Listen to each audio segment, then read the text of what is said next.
amigos e amigas, minhas irmãs, meus irmãos, meus companheiros do Centro Espírita Amor e Caridade e demais irmãos que estão nos assistindo nessa hora, estão ligados com a nossa instituição virtual nesta hora, o Centro Espírita Amor e Caridade, que nos ofertou gentilmente o convite para estarmos hoje com os nossos irmãos falando sobre o destino das crianças após a morte, um assunto tão complexo, tão sofrido, tão angustiante para muitas pessoas, mas o objetivo é esse. Nós saudamos aos nossos irmãos, saudamos aos nossos companheiros que estão nos seus lares, no conforto dos seus lares, muitos não muito confortáveis ante as angústias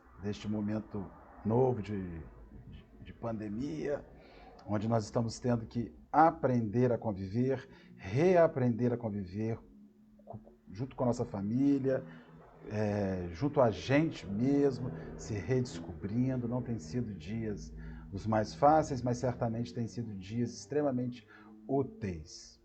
E ao final, que nós não saiamos mais fortes. O objetivo não é sair forte.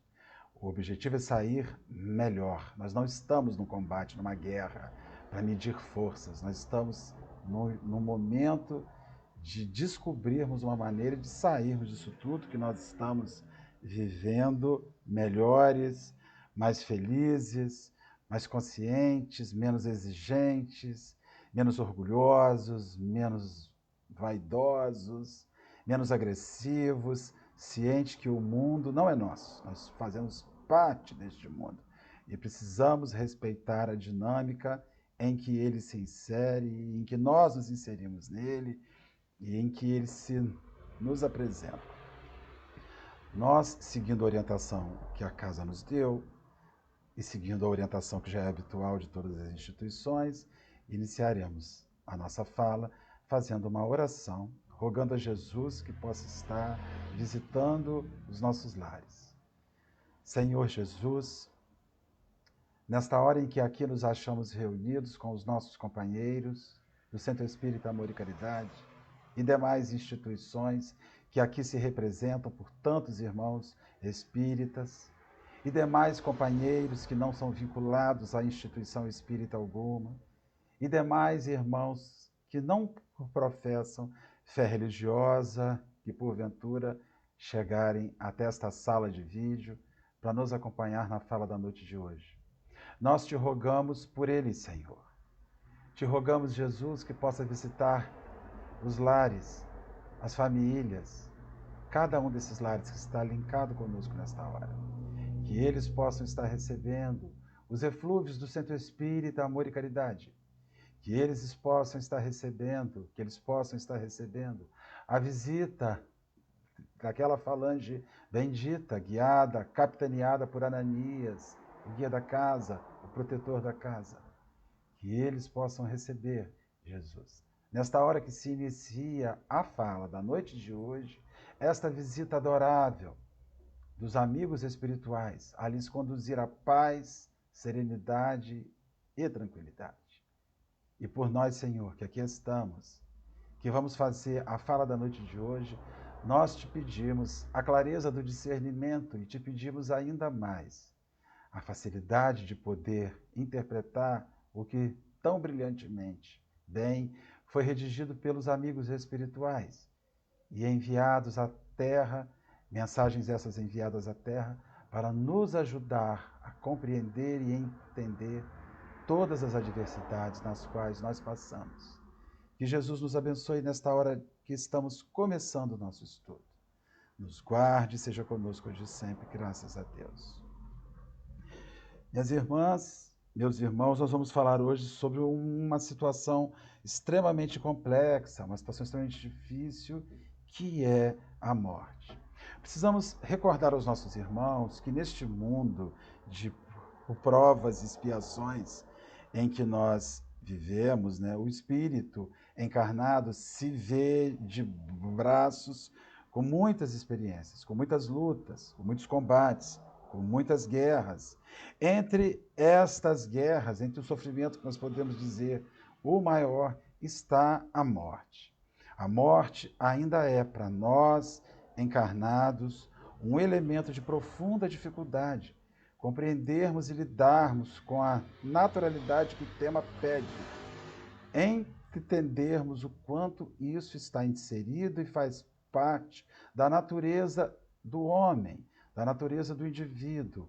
É preciso que se tenha um fim da vida física para que se possa avaliar todas as experiências, para que se possa aquilatar, ponderar tudo aquilo que se viveu diante da constituição física, de um corpo físico em que nós vivemos. É muito complexo nós entendermos este elemento da morte.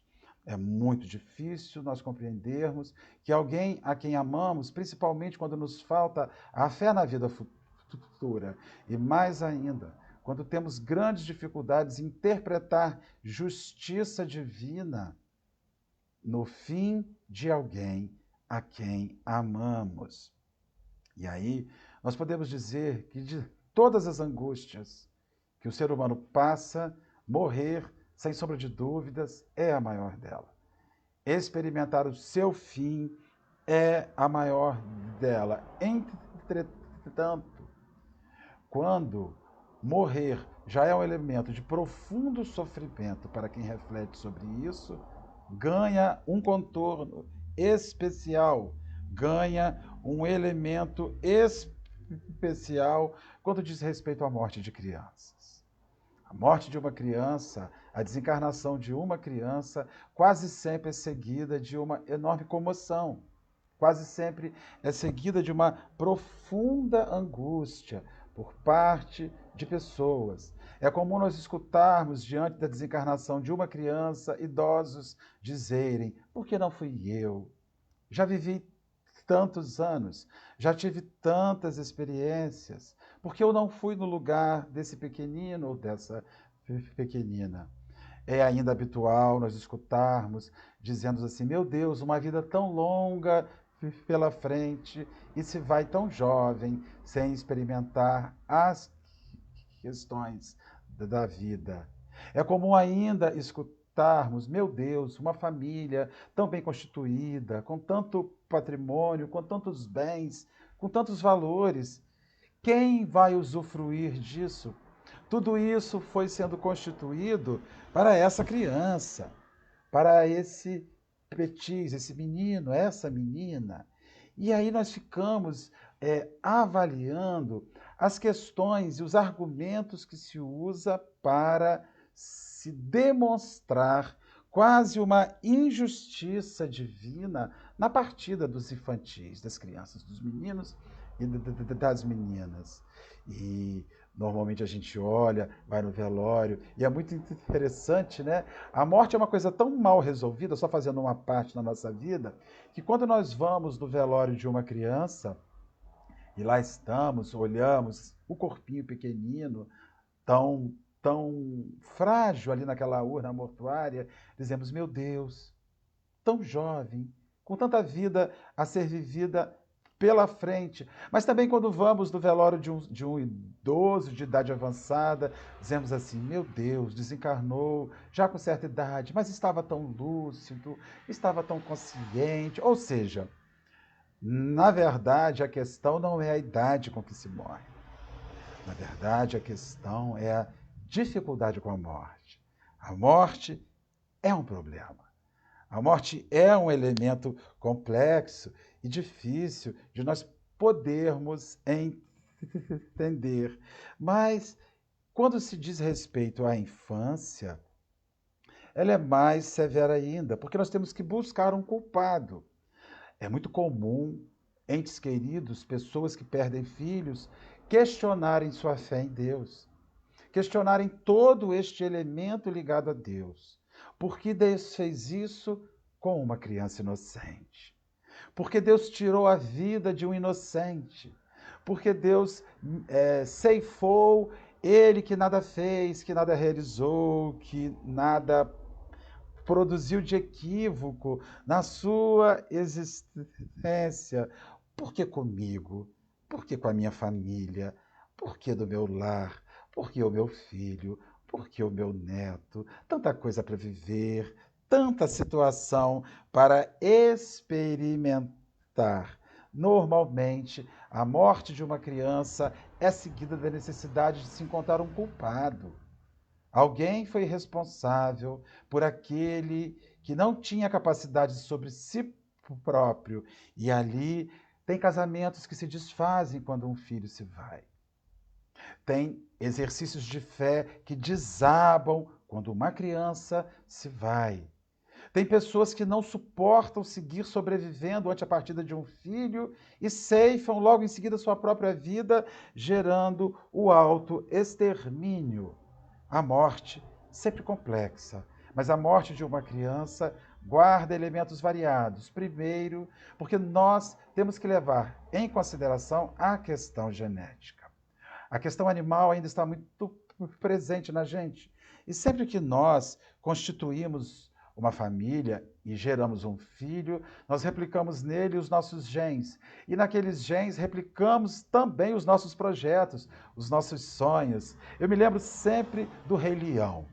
Quando nasce o Simba, o filho do rei, e ele é levantado e apresentado a todo o séquito da savana, e há aquela cena emocionante do pequeno leãozinho sendo apresentado. Cada criança que nasce num lar é meio que aquele pequeno leão que nós vamos apresentar ao nosso reinado, ao nosso pequeno reinado. Então nós precisamos projetar. Eu vou levar para a escola, eu vou levar para jogar bola, eu vou levar para a praia, eu vou levar para praticar esporte, e ele vai entrar no meu mundo e eu vou mostrar para ele o meu mundo e ele herdará o meu mundo. Se este indivíduo se vai em tenra idade, a frustração daquele projeto todo elaborado que não conseguiu se fechar como finalização vira uma questão extremamente séria. E a frustração visita os lares de pessoas que perdem crianças. Porque tudo que eu sonhei, tudo que eu projetei, tudo que eu organizei não pôde ser realizado, porque a ceifagem deste espírito foi feita em tenra idade. Foi feito muito jovem e eu não pude me realizar. Então, a morte de uma criança não está relacionada só com a criança, mas também tem relação com a família, com a frustração familiar, com a quebra da família. É muito difícil, neste elemento de desencarnação de uma criança, que uma família consiga manter-se unida, comum se insurgirem várias problemáticas. E aí nós temos que fazer algumas reflexões hoje. Em primeiro lugar, receber um espírito na casa da gente não é para realizar os nossos desejos. Receber um filho não é para saciar os nossos projetos. Nós constituímos uma família e recebemos um filho para ajudar aquele filho, um espírito que está viajando pela imortalidade, a encontrar naquele lar um local, um porto, onde ele poderá aparar as suas arestas, realinhar-se ante os seus equívocos, reorganizar-se moralmente e dar sequência à vida. Ninguém tem um filho para se realizar no filho.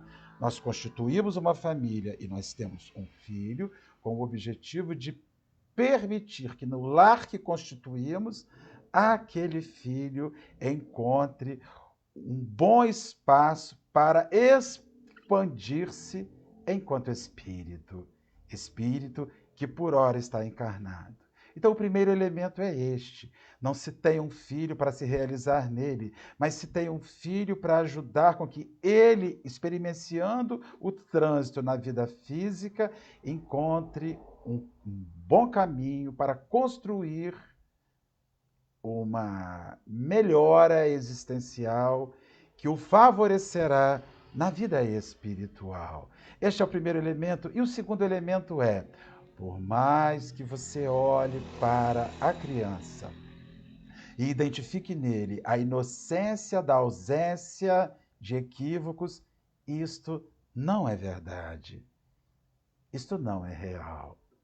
O espírito, quando reencarna, diante daquela aparência ingênua e sem máculas, aquilo ali é tudo uma fachada para que nós possamos o estar recebendo com o peito mais aberto possível, para que nós possamos o estar recebendo com o maior afeto possível, porque, a bem da verdade, diante do corpo infantil e do véu da reencarnação, nós não sabemos de verdade o que aquele espírito infantil, aquele espírito que está ali numa veste infantil, carrega de iniquidades, carrega de equívocos, leva de processos, leva de combates, de lutas. Então, não há morte de inocente, por mais que nos aparente. Não há perda de inocentes. Há a necessidade de espíritos que estão diante da justiça divina, cumprindo a sua etapa, que especificamente, para aquela individualidade, pode se dar com 1 ano, com 5 anos, com 10 anos, com 15 anos, não importa. Mas é o processo pelo qual o espírito precisava passar. Eram aqueles anos que ele precisava experimentar para fazer ajustes que nós não sabemos, mas que ele, reunido com as falanges espirituais que lhe favoreceram o processo de reencarnação, acordou, fez o ajuste. Você voltará e precisará de 5 anos para realinhar situações, para reajustar-se com aquela família e retornar à pátria celeste, até que nova oportunidade de renascer, de reencarnar, te seja oferecida. Assim, não há morte de inocentes, não há equívoco divino, não há perda, não há fracasso, por mais que doa, é natural. Quando uma criança se vai, quando uma criança da nossa família se vai, parte do corpo da gente se vai, parte do código genético da gente se vai. E nós temos que lutar não só com a partida daquele a quem amamos, como temos que lutar com lidar com a frustração que essa partida está fazendo na gente. É comum escutarmos pais e mães dizendo: construímos isso tudo para quê? Se ele não está aqui para usufruir. Allan Kardec, em O Livro dos Espíritos, vem fazer alguns apontamentos, algumas considerações sobre a sorte das crianças após a morte. Isso está na pergunta 197, que é a primeira que vamos ler e discutir um pouco com os companheiros na noite de hoje. O espírito de uma criança morta em tenra-idade é tão adiantado como o de um adulto? É a primeira pergunta. Aquela criança que desencarnou, jovem, infante, bem pequenina, o espírito que habita nela, que era ela, que vestia aquele corpo infantil, pode ser tão adiantado quanto de um adulto? E o mundo espiritual responde a Allan Kardec, às vezes, bem mais, porque pode ter vivido muito mais e possuir maiores experiências, sobretudo se progrediu. Então, Allan Kardec faz a pergunta se uma criança que morre pode ser um espírito mais velho do que o adulto que permaneceu. Eles dizem que sim, e que não só pode ser mais velho, como pode ser mais experiente, e o que inclusive nos faz refletir que aquela existência pequenina que ela teve naquele lar pode ter uma função educativa para aquela família que, ao invés de aprender a lição, utiliza o seu tempo na perda daquela criança para se lamentar.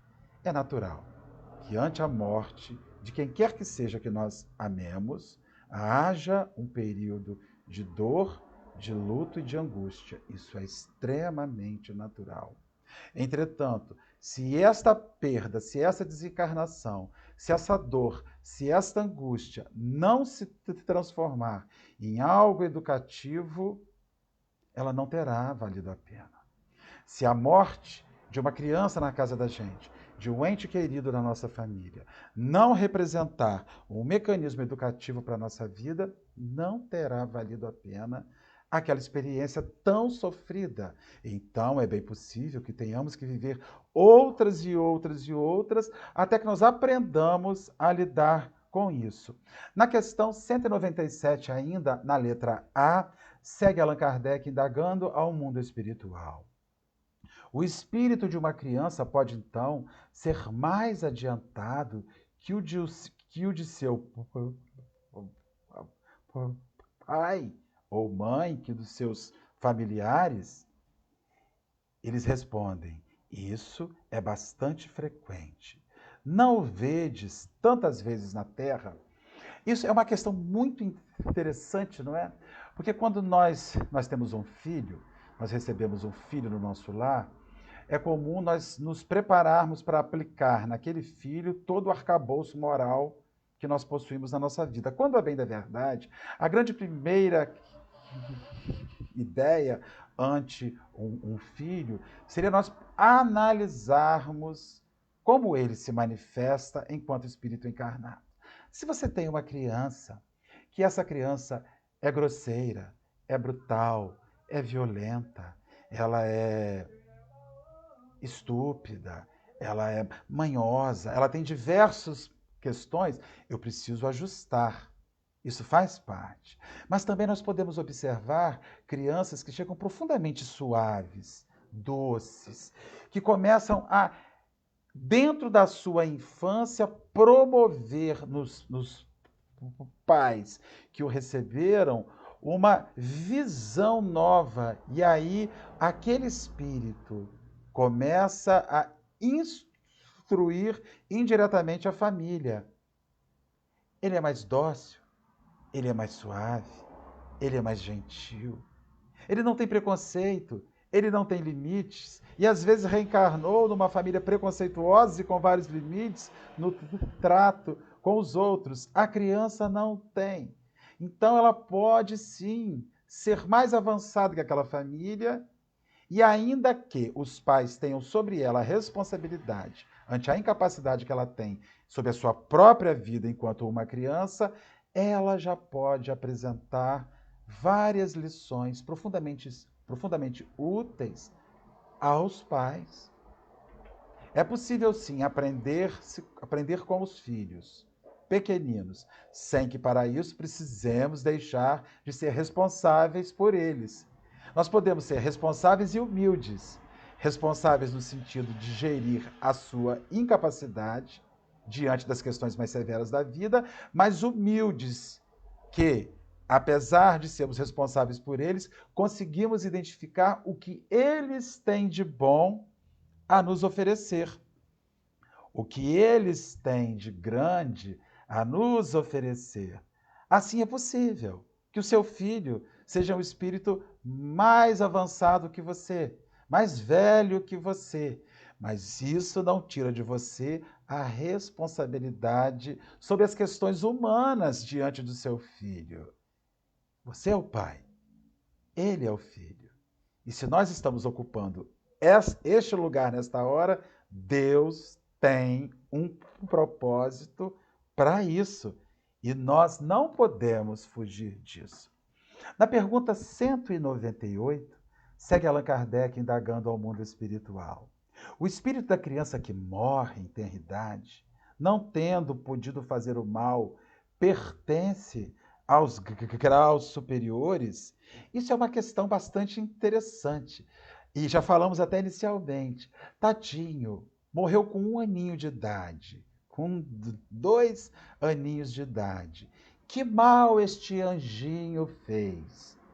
Costumamos dizer esta frase: um anjinho que morreu sem pecados. O mundo superior vai responder assim a Allan Kardec: se não fez o mal, também não fez o bem. E Deus não afasta das provas que deve sofrer. Se é puro, não é pelo fato de ter sido criança, mas porque já havia se adiantado.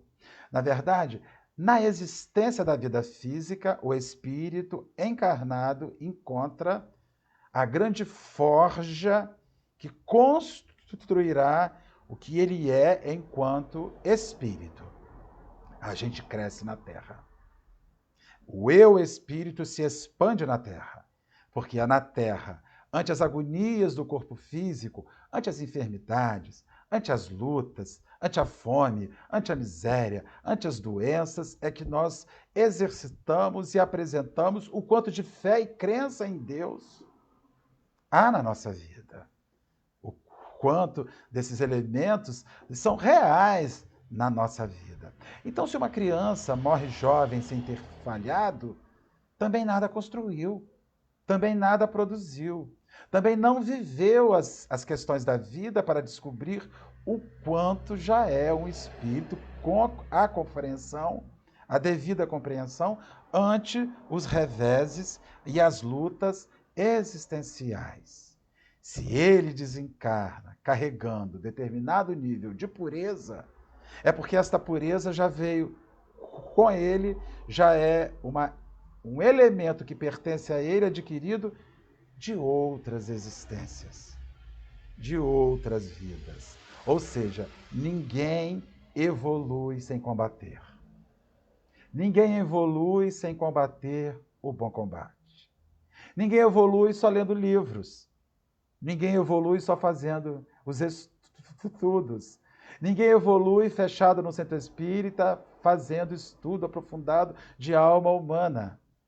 A gente evolui quando aquele estudo aprofundado da alma humana muda a nossa alma, que é humana, e quando nós saímos daquelas salas de estudo, buscamos no mundo o caminho, o campo prático para exercer tudo aquilo que nós estudamos nos bancos espíritas. É por isso que, para o espírita, a relação social ela é fundamental.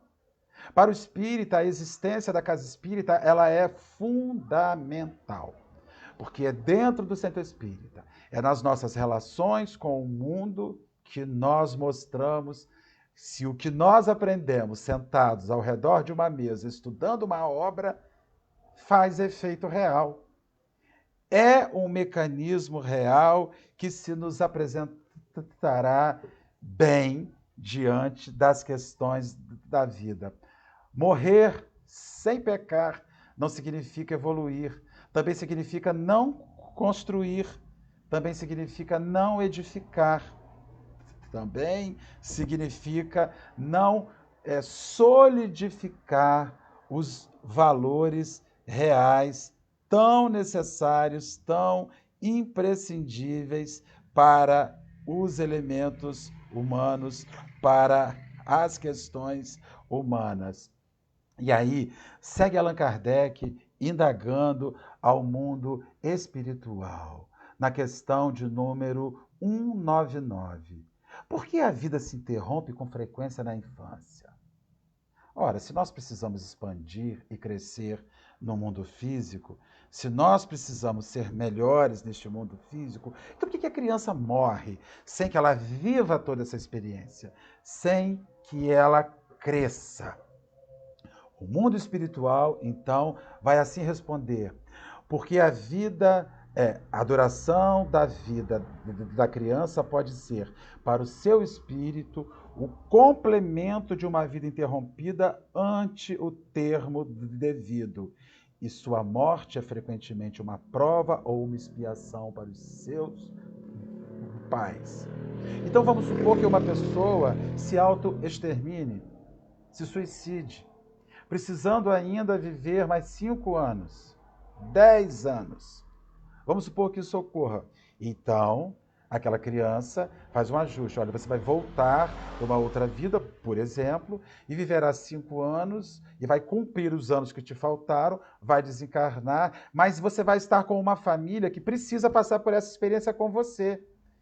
Então, nós vamos juntar a sua necessidade de reparar os anos que te faltaram e vamos juntar uma família que precisa experimentar esse tipo de dor, esse tipo de angústia, esse tipo de sofrimento.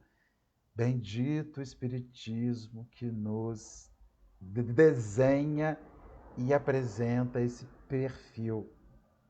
Porque é ele que consegue dar a resposta ante a perda de um infante, ante a perda de uma criança, que quase sempre é algo insondável para muitas almas no instante em que se encontram na loucura existencial.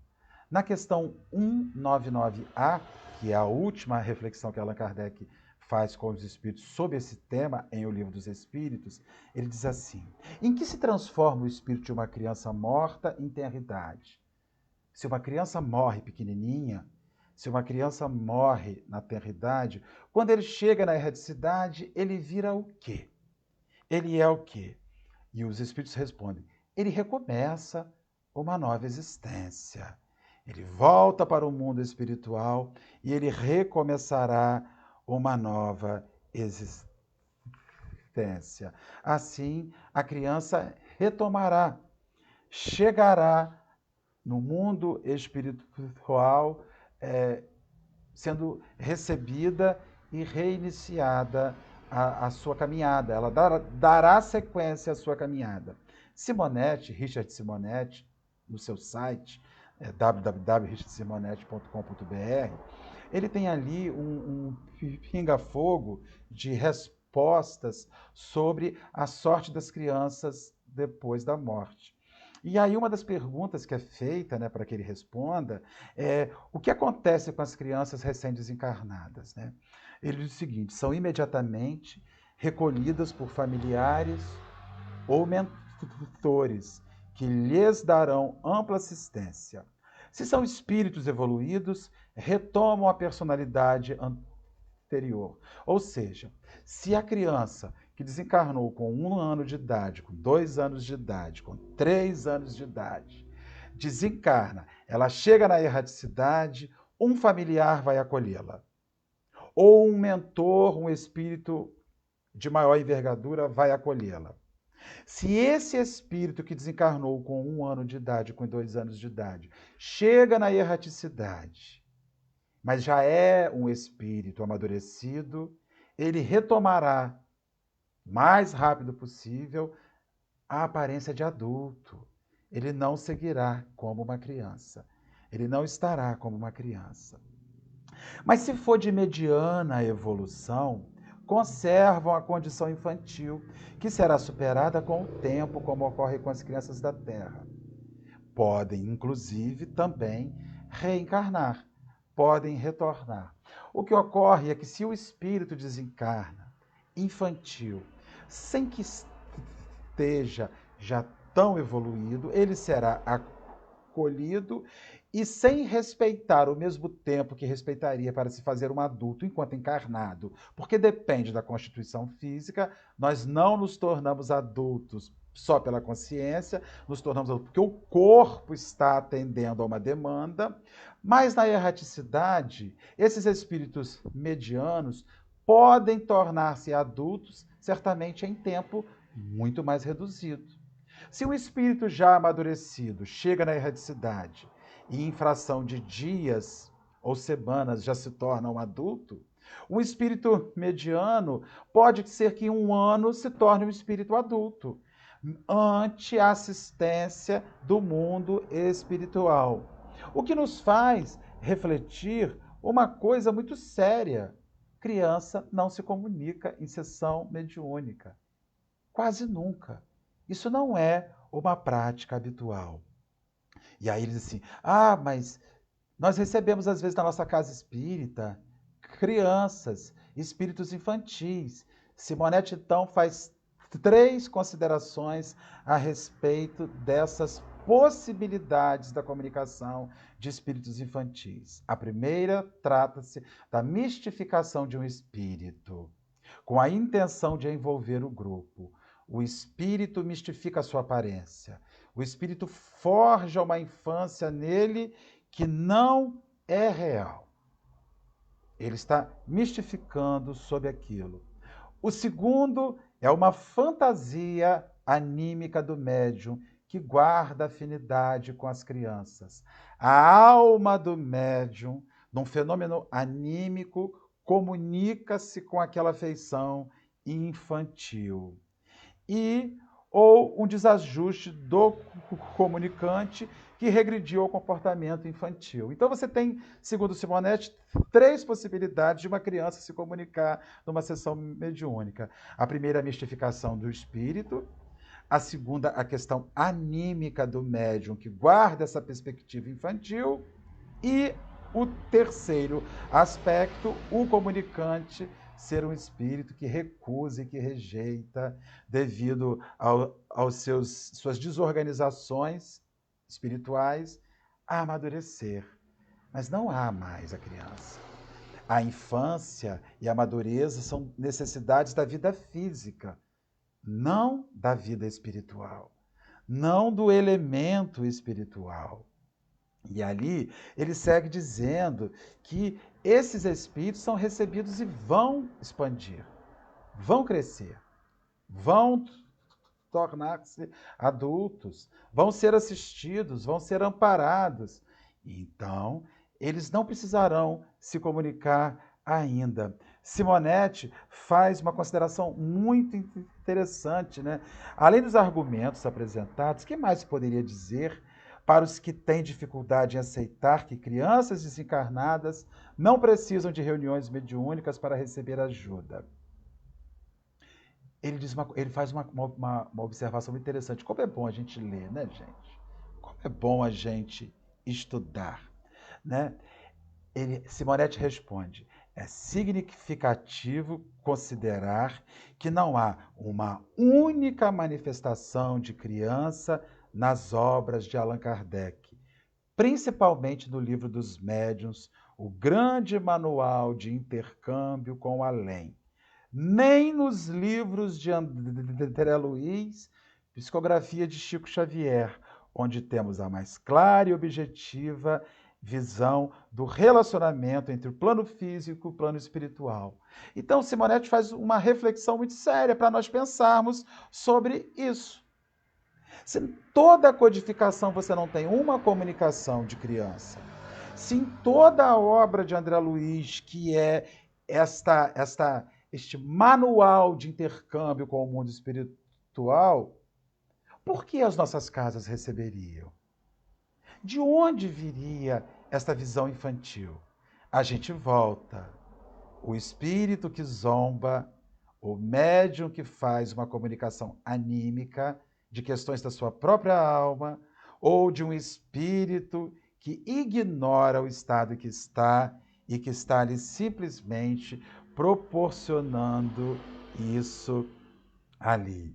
Agora, pode acontecer alguma exceção? Olha, para tudo há uma exceção. Um espírito evoluído que desencarnou em tenra infância, atendendo a uma programação evolutiva, já reintegrado na vida espiritual, poderá manifestar-se como criança com propósito de consolar os seus pais. Mas aquilo na aparência. Fez, acabou e segue. Nós temos assim uma anotação muito interessante, que um espírito que acompanhou de muito de perto, o Peixotinho, o médium Francisco Peixoto Lins, foi sua filha Araci. Araci desencarnou muito novinha, com 3 ou 4 anos de idade.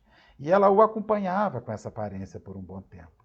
Mas era um espírito de grande envergadura e guardava um fim para aquilo, que auxiliava o pai em alguns elementos. Mas não é habitual que isso ocorra sem que haja um sentido final para aquilo. Nós não vamos socorrer uma criança na mesa mediúnica, no trabalho mediúnico. Nós não vamos alentar uma criança no trabalho mediúnico. Como encaminhar uma criança numa tarefa mediúnica? Assim, minhas irmãs, meus irmãos, hoje aqui nós viemos falar de morte, que é uma coisa muito difícil.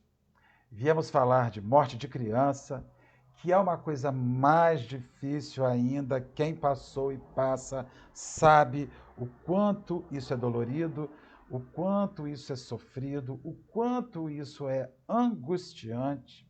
Mas também nós viemos falar de programação reencarnatória, viemos falar de exercício de fé, viemos falar de consolação, de amparo, viemos falar de famílias que estão esperando do outro lado, os nossos pequenos que se vão, que nos rasgam o peito, que nos rasgam de dor e rasgam mesmo, e nós não podemos mudar isso.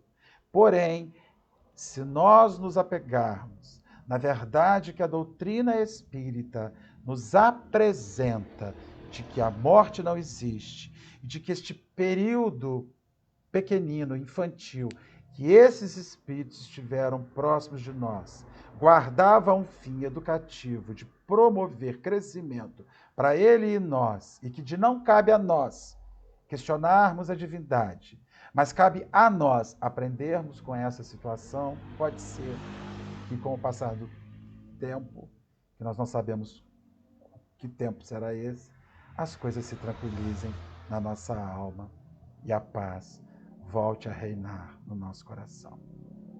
Agradeço imensamente ao Centro Espírita Amor e Caridade a oportunidade da tarefa da noite de hoje, de pensarmos sobre este assunto, de refletirmos sobre esse assunto. Espero que ele, assim como chegou com muita serenidade e tranquilidade à minha mente, possa ter chegado nos lares que viveram essa experiência, ou que, infelizmente, porventura, venham vivê-la.